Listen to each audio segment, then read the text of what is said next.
So thank you, Mike. And let me say just a couple of other things, and then we'll take some questions from the reporters. So number one, I think a lot of Americans wonder, why does Greenland matter so much? Why does the mission of this base matter so much to the American people?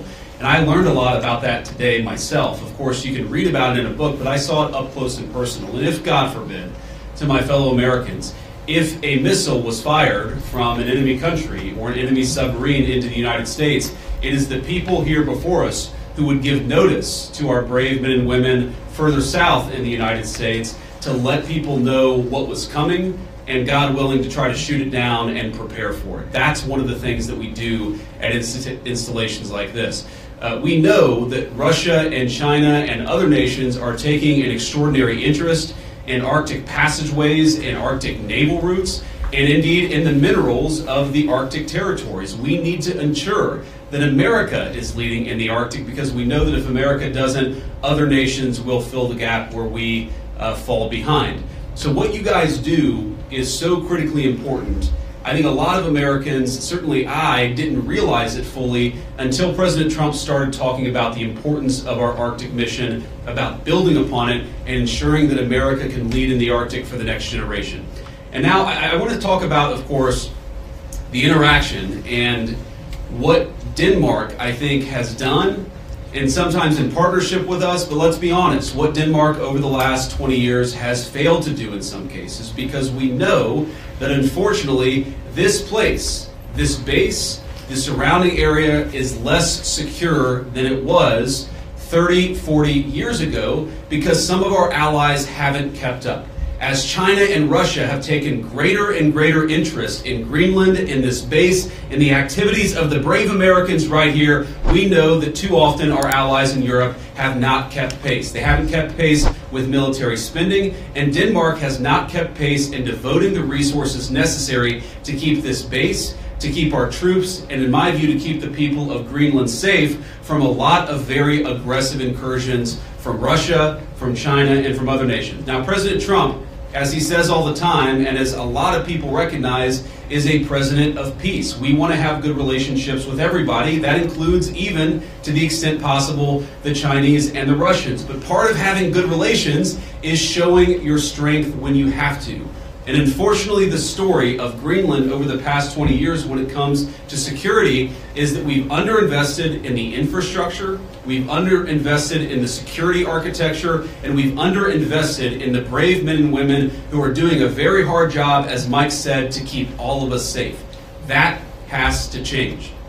Now, when I pointed out a couple of weeks ago that in some ways, with all due respect to our Danish allies, they had not kept pace, there was a lot of criticism from Denmark, a lot of attacks at the Trump administration, at the president, at me, at others in our administration for saying the obvious, which is that Denmark hasn't done a good job at keeping Greenland safe. And one of the things I heard was, well, what about the many Danes who lost their lives in the war on terror fighting alongside the United States? Well, look, we obviously honor the sacrifice of our Danish friends in the war on terror 20 years ago, just as, for example, the French honor the sacrifice of Americans in Normandy 80 years ago.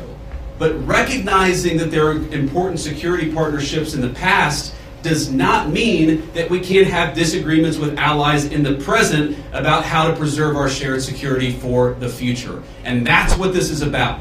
There is no amount of bullying, no amount of obfuscating, no amount of confusing the issue. Our message to Denmark is very simple. You have not done a good job by the people of Greenland. You have underinvested in the people of Greenland, and you have underinvested in the security architecture of this incredible, beautiful landmass filled with incredible people. That has to change. And because it hasn't changed, this is why President Trump's policy in Greenland is what it is. It's consistent with the first Trump administration, where you saw significant investments in Arctic security, and it will continue over the next 4 years under President Trump's leadership. And let me finally, before I kick it over to the media, make one comment about the people of Greenland. The colonel here, the base commander, who came here first as a second lieutenant, and I guess, Colonel, this is your second duty station here, and we're proud of you and proud of all of you guys who are serving and helping keep us safe. I heard a lot about the respect that our American troops show for the local Greenlandic population, the way that we make and create shelter for hunters and dog slitters, the way that we found ways to turn over traditional tribal land to some of the local populations in order to ensure that they're able to live in accordance with their values. We respect, as the President said in his State of the Union address, we respect the self-determination of Greenlanders. Excuse me. We believe in the self-determination of the population of the people of Greenland. And our argument is very simple. It is not with the people of Greenland, who I think are incredible and have an incredible opportunity here. Our argument really is with the leadership of Denmark, which is underinvested in Greenland and underinvested in its security architecture. That simply must change. It is the policy of the United States that will change, and I'm proud to be able to stand here with so many brave Americans to better understand the security mission and better understand what you guys do each and every day. For that, I'm grateful for your service. I'm even more grateful. I love you guys, I'm proud of you guys, and President Trump stands behind you and will for the remainder of his administration. Thank you all. God bless you.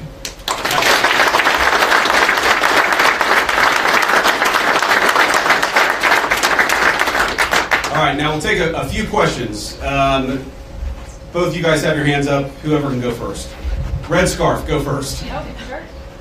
Thank you, Mr. Vice President. Do you have any plans, are there plans to expand the U.S.'s military presence in Greenland beyond this base? Well, are there immediate plans to expand our military presence? No, but are there general objectives that we want to accomplish that will certainly require us investing more resources, investing in additional military icebreakers, investing in additional naval ships that will have a greater presence in Greenland? Absolutely. And we know that's necessary because we know, as Mike talked about and certainly I talked about, there has been an expansion of the security footprint and the security interest of Russia and China.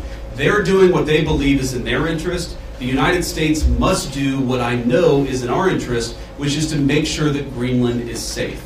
If Greenland doesn't have self-determination, if the people of Greenland have their future controlled by the Chinese Communist Party, it's not going to make their lives better off, and most importantly, it's going to make American and world national security, world security, much, much weaker. We in some ways need to wake up. We need to wake up from a failed 40-year consensus that said that we could ignore the encroachment of powerful countries as they expand their ambitions. We can't just bury our head in the sand, or in Greenland, bury our head in the snow and pretend that the Chinese are not interested in this very large landmass. We know that they are. They've taken steps to put Greenland in ridiculous debt traps to invest and exploit the resources here. And we know that they're sending a lot of military resources here. Yes, over the medium term, the United States will meet that challenge. We will put our own resources here. We already have a lot of great resources here, but we know we're going to have to do more to counter some of the nations that we know that we're competitive with. Sure. Thank you so much, Mr. Vice President. And the President said today that we have to have Greenland. By being here today, are you also conveying that message that the U.S. is very serious in its desire to acquire Greenland? Well, the President said we have to have Greenland, and I think that we do have to be more serious about the security of Greenland. We can't just ignore this place. We can't just ignore the President's desires, but most importantly, we can't ignore what I said earlier, which is the Russian and Chinese encroachment in Greenland. We have to do more.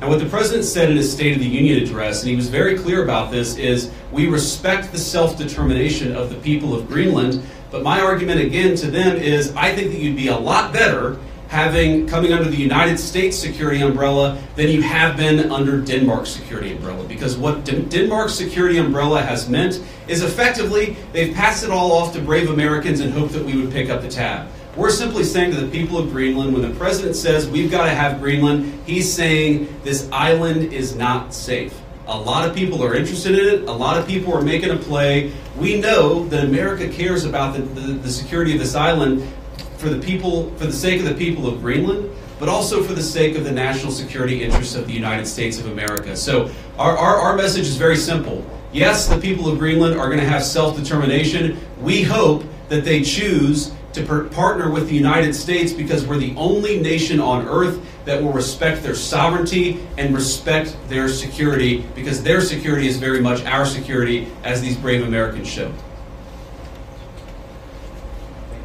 John Parkinson with ABC News. Thanks for bringing us along on this historic trip. I wanted to ask you about last week's news with the Atlantic. We've had a couple questions on Greenland. I feel like you've answered that. But I did want to ask, did you express your concerns to the president that you were opposed to the Houthi strike? And also, what did you mean when you asked, or when you said in that thread that the president wasn't aware that his directions for Yemen were inconsistent with his message on Europe?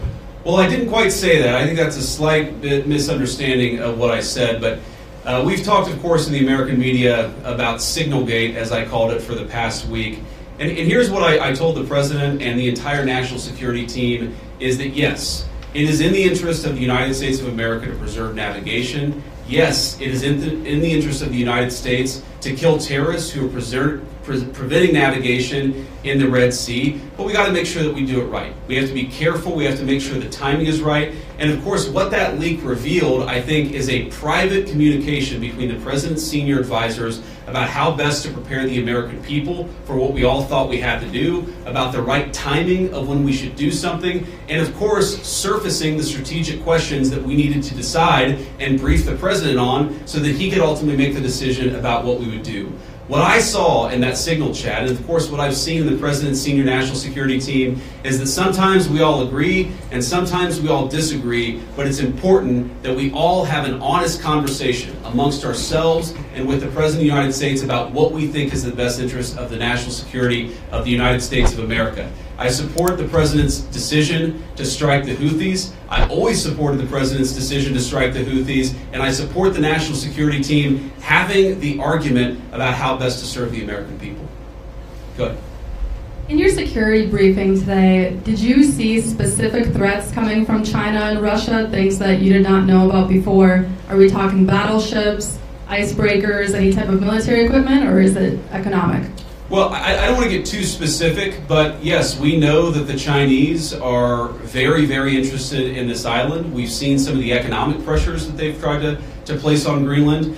We know that they're increasingly engaging in military training and military interest. Certainly, they've started to describe themselves as a near-Arctic power. And I think part of that is justifying taking a further interest in Greenland and some of the surrounding territories. So we've seen very strong evidence that both the Chinese and the Russians are interested in Greenland. And why wouldn't they be interested in Greenland? It's a beautiful place. It has incredible people. It has its geographic placement makes it very important for the national security of the United States, but for world security. What we have to recognize is that if the Chinese and the Russians are going to pursue their national interest, we need a president who's going to pursue the American national interest, and that means ensuring that Greenland is safe. When can we expect an update on the internal investigation into that Signal chat leak? Has that investigation concluded, and what are the findings?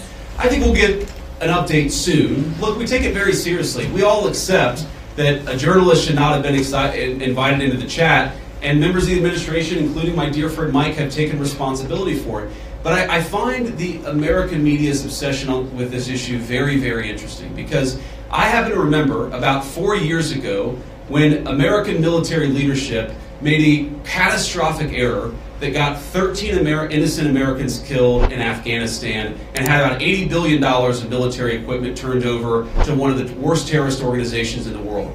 And for years, the American media ran cover for a Biden administration that refused to fire any generals or even launch an internal investigation that was meaningful and substantive about what happened. And now the same American media that covered for the Biden administration after the untimely death and the unnecessary death of 13 brave Americans is really, really interested in forcing the President of the United States to fire someone because of a Signal chat. Because of a Signal chat. That is not honest behavior from the American media, and if you think you're going to force the President of the United States to fire anybody, you've got another thing coming. President Trump has said it on Monday, on Tuesday, on Wednesday, on Thursday, and I'm the Vice President saying it here on Friday. We are standing behind our entire national security team. Can I just ask you about... Yeah, go ahead. the tariffs.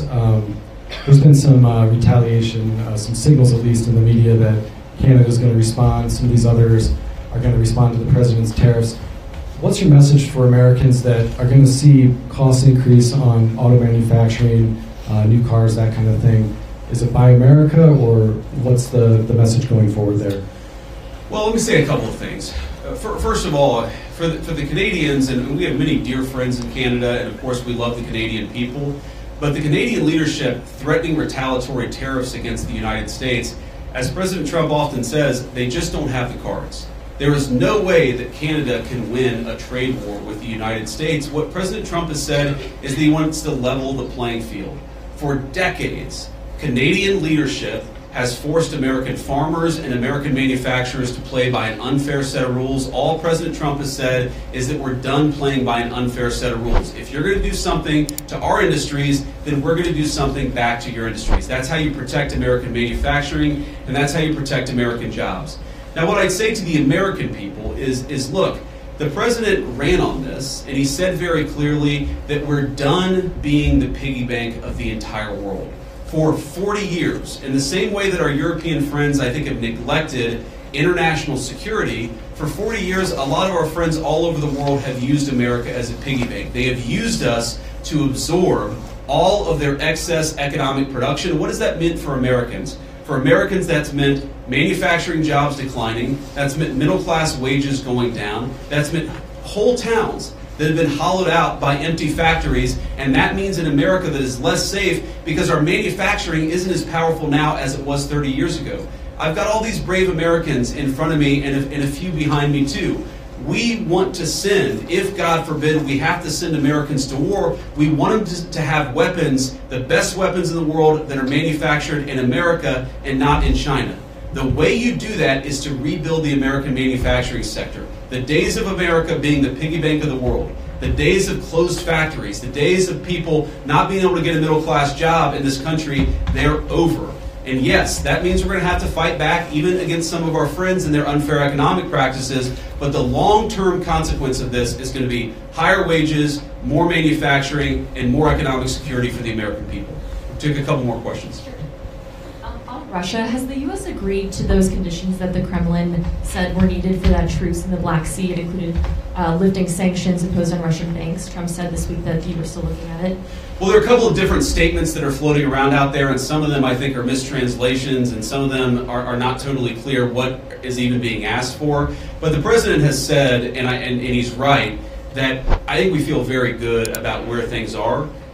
We trust but verify. We make sure that what we're seeing from one party is met by the other party and vice versa. But I think that we've made an incredible amount of progress. We have to remember that this war started under Joe Biden's administration. It has led to an unbelievable amount of death and destruction. And for the first time in almost 4 years, thanks to President Trump's leadership, we have an opportunity to really achieve a peaceful settlement. The president's going to fight every single day to make sure that happens. And of course, we'll keep you guys updated as we continue to make progress. I do think if you look at what we've talked about, we've obviously got this energy infrastructure ceasefire. We've got a Black Sea commercial ceasefire that I think is almost done. And once we get there, we'll work on the next stage of the ceasefire.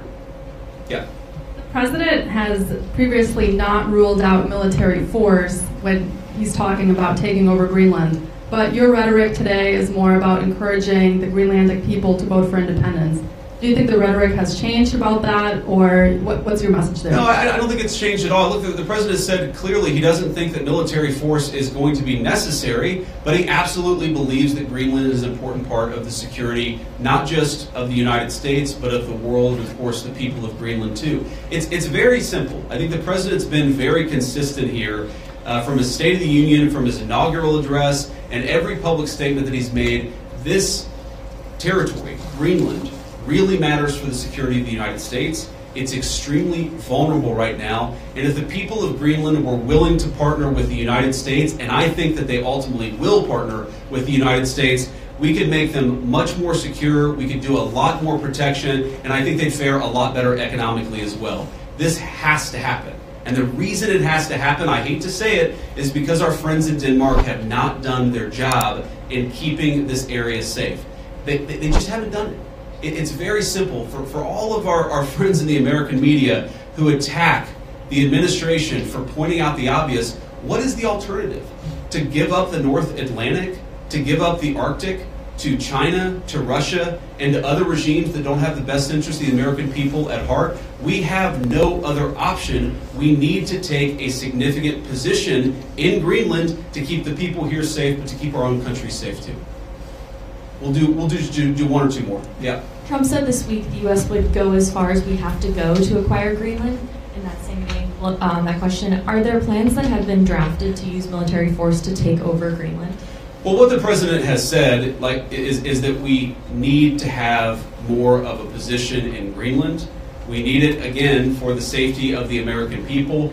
And what we think is going to happen is that the Greenlanders are going to choose through self-determination to become independent of Denmark, and then we're going to have conversations with the people of Greenland from there. So I think that talking about anything too far in the future is way too premature. We do not think that military force is ever going to be necessary. We think this makes sense. And because we think the people of Greenland are rational and good, we think we're going to be able to cut a deal, Donald Trump style, to ensure the security of this territory, but also the United States of America. I'll do one more question.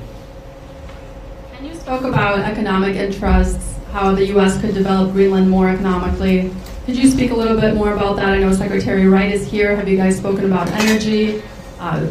Senator Lee is here as well. Just wondering what those discussions have been like. My point actually is that other countries have explicitly gone after Greenland, and I think with a mind towards economic exploitation. Sometimes asking Greenland to get itself into terrible economic debt traps that would make the people of Greenland not self-determined and sovereign, but to mortgage their future to hostile foreign countries that don't have their best interests at heart. That is not what the United States of America wants to do. What we want to do is to protect the security of this territory because it matters for us and it matters for the people who live here.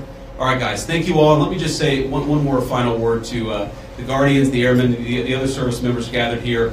Thank you. From the bottom of my heart, it is incredible to be a vice president who has served just as our NSA, Mike Waltz, has served, to know the sacrifice that comes along with it, and to see that there are still incredible young Americans willing to put on the uniform and serve this country. You make America a better place, and you make an honor to serve as your vice president. God bless you guys. Thanks for having me.